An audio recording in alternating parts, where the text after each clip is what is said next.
In my series on philosophical Christianity, I developed a distinction between the Eastern and Western Christian views of God. For the East, God is a self-denying God of love, whose ultimate desire is to restore every sinful human being to perfect oneness with Him. In His infinite humility, He honors His creatures' decisions to either receive or reject His love.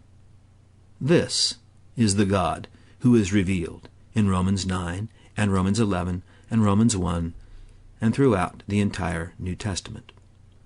But under the influence of Neoplatonic philosophy, a different image arose in the Christian West, that of a self-concerned God of order, whose ultimate goal is to protect His personal holiness from the stain of humanity's sinfulness.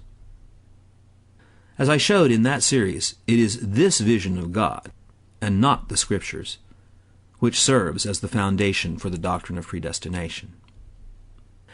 I constantly encounter people everywhere who have become leery of this cold, calculating God who simply desires to strike a balance between the good and evil in the universe.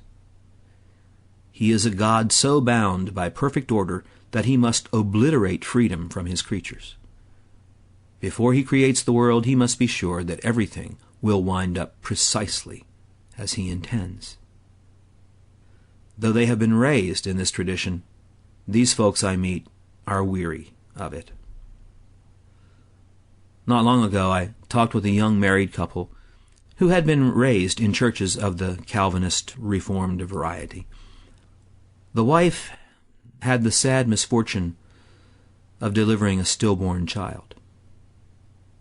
To say that she and her husband were broken-hearted doesn't begin to adequately express their grief.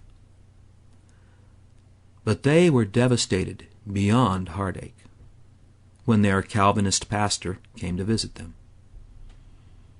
Consistent with his doctrine, he would offer these parents no assurance that their departed child was with Christ. For who can say whom God elects for grace and who is damned? Especially when the founder of this doctrine, Augustine of Hippo, assures us that the vastly larger portion of humanity must suffer damnation so that the universe may fully appreciate the value of God's saving grace.